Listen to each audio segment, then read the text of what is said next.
Today we're going to be exploring extended right hand techniques on the electric bass. If you're getting bored and you're looking for more ways to expand your arsenal, expand your tonal palette on the bass, here's a number of techniques that you can try to work into your playing. 3 things we're not going to cover: standard 2-finger technique, playing with a pick, and slap playing. These are all fundamental electric bass techniques, and what we're doing here is looking beyond that to expand your tonal palette. First up is this, your thumb. When you look at old P basses, also some Mustang basses, you'll find that what we now call the thumb rest is actually, rather than being here, is on the lower side of the strings. When Leo Fender invented the P bass, he expected people to play with their thumbs, and you were meant to rest your fingers here.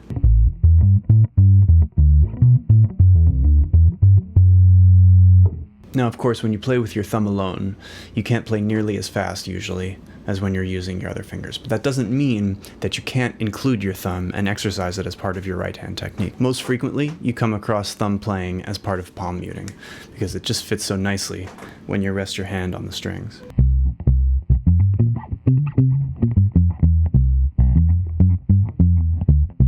Robbie Shakespeare, for one, if you listen to Concrete Jungle, that's all thumb.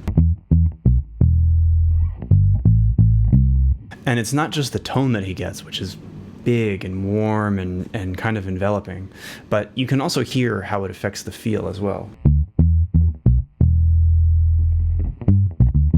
You can also do some cool stuff with your thumb when you're not palm muting as well, and there's a lot of tonal variation in how you use your thumb. You can play more open with your thumb. George Porter Jr. makes a lot of use of this.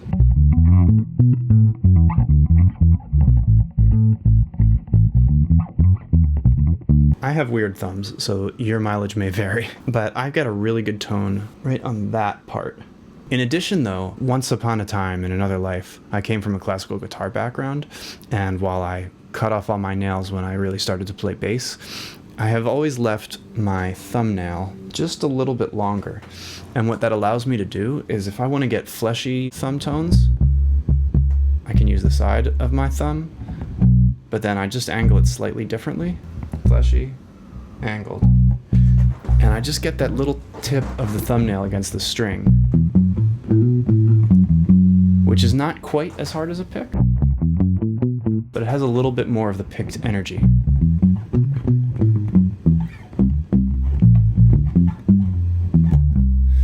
And allows you to switch without having to palm the pick or grab it from somewhere else. If you really want to make use of your thumb though, you're going to want to integrate it with your other 2 fingers. So here I am alternating thumb and index finger. You can also alternate with your middle finger, thumb and middle.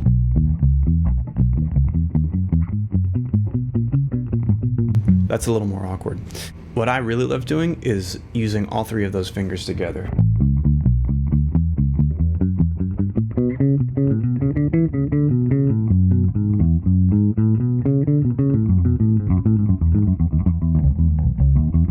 And that can actually make certain passages a lot easier to play than if you're just doing 2-finger technique.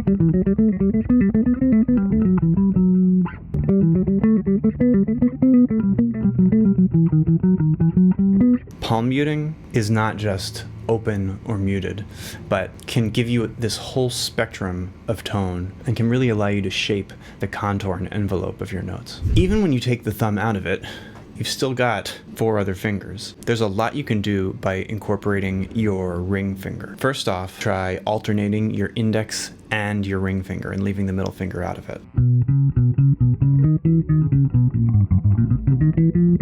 This may feel awkward at first, but you can ultimately get up just about as much versatility as you do with your index and middle.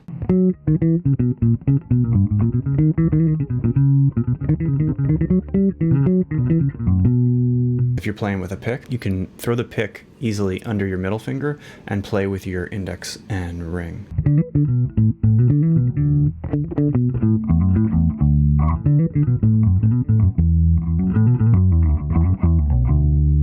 Next up, you can explore different patterns incorporating index, middle, and ring finger. Some that I've found really helpful: ring, index, middle, index.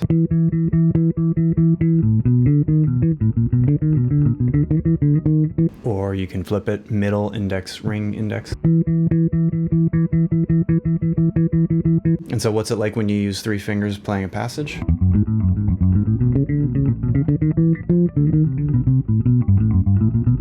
ring, middle, index as a 3-note pattern.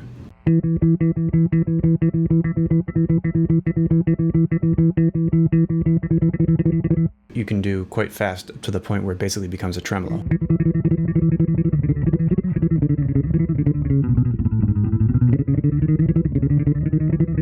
It can be helpful for playing fast, repeated, single note passages. For whatever reason, it has always worked better for me with the physiology of the hand to go ring, middle, index, as opposed to index, middle, ring. This motion seems to be a lot easier than that motion. There's also something that I like to call the oud stroke, because it emulates the sound of a Reissue against an oud, which is a Middle Eastern instrument. And that's just a quick flick, ring, middle, index.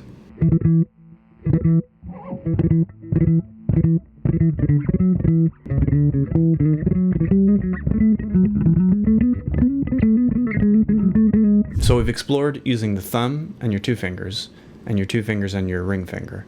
And so what happens when you put all four together?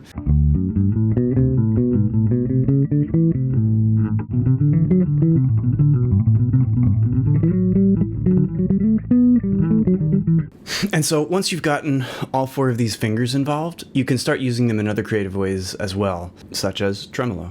So this is another classical guitar technique. The basic stroke is thumb, ring, middle, index. And it's good to start slow, working your way up to something like this. In addition, when you're doing this, you can use your thumb to move around the other strings and get a counter melody against it.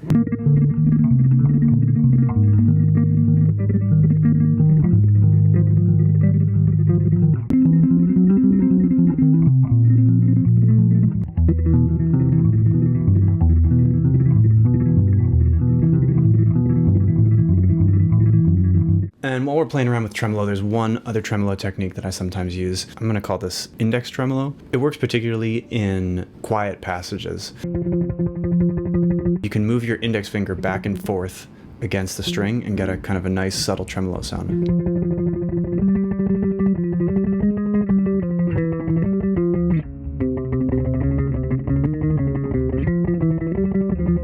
Next technique, leaving all those behind, artificial or false harmonics.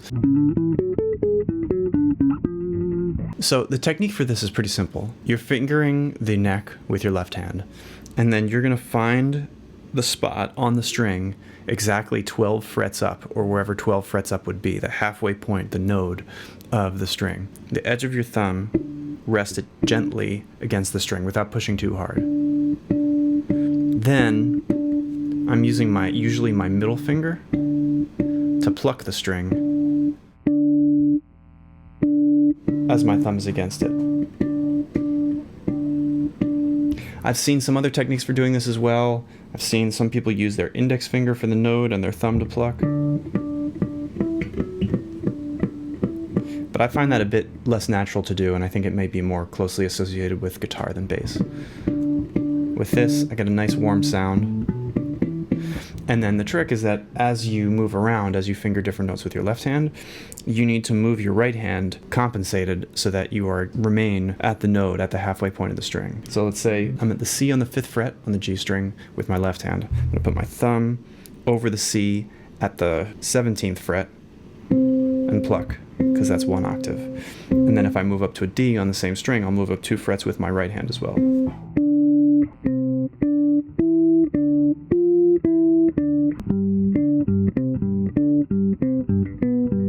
And you want to practice both moving your right hand and also string skipping.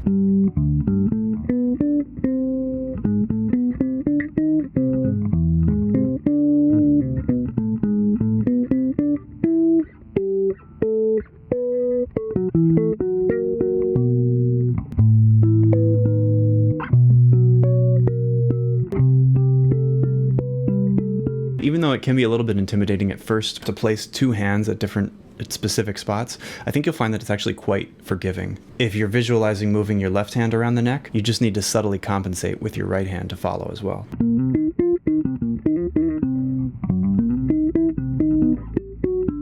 Once you get the hang of that, you can play around with using different fingers to pluck the string while your thumb is still against it. I'll play alternating index and middle, or index and ring.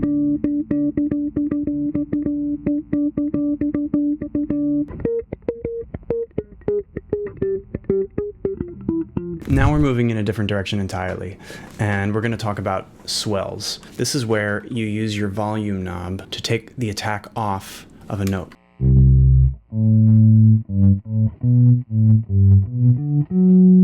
And this is a context in which it's really helpful to have worked out some of those thumb exercises. So the basic technique is plucking with your thumb, and very shortly thereafter, almost simultaneously, using a combination of your pinky and ring finger to bring the volume knob up.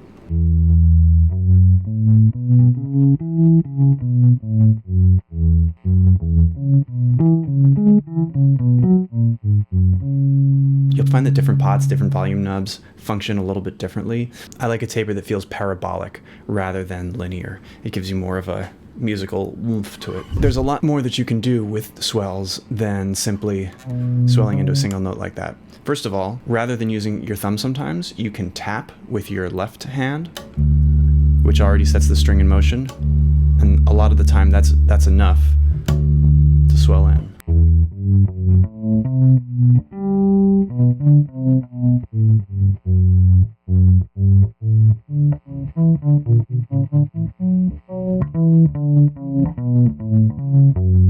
You can also use the volume knob to really control the overall envelope of a note.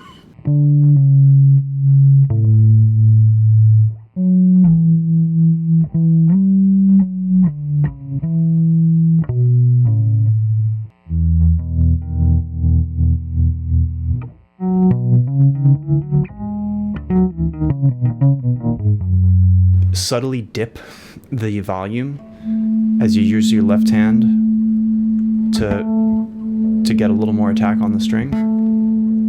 And this, you can wind up getting a greater sense of sustain with this.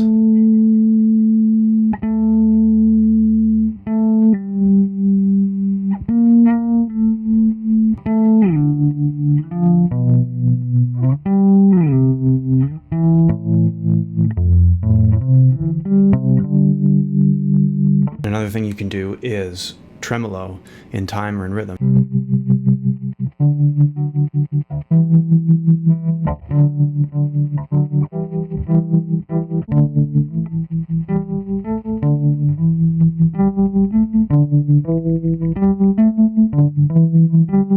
So if you take that tremolo idea and simply make it more rhythmic, you can get something that's very close to wobbles that you'll get in dubstep music. But what's missing for me is both the octave and the sense of thickness. Pull out my trusty OC2, or you can use another octave pedal.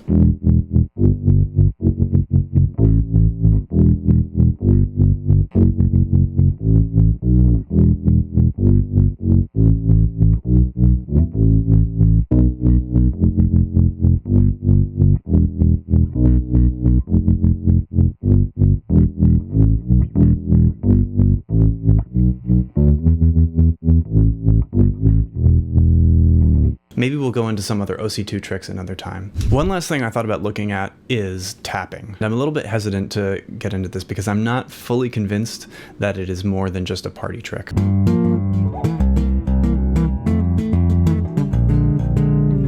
I don't know, maybe you can prove me wrong. I haven't really heard it used in non-bass-centric music, in music that isn't like, this is the bass. But I would love for someone to prove me wrong. Show me how you can use tapping in a way that really serves the song.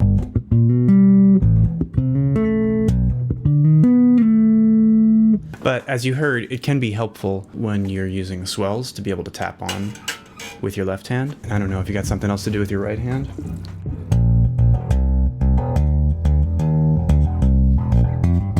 Okay, a little bit of a bonus here. I think this is beyond extended techniques, but a friend of mine just sent me these Tone 11 funk fingers.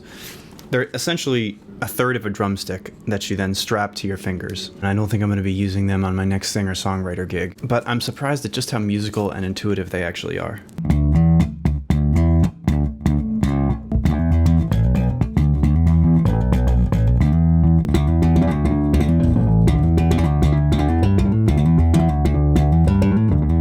So there we go. Anything I missed you think we should have covered, feel free to let me know in the comments. Of course, like, subscribe, all that nonsense, and I'll see you next time.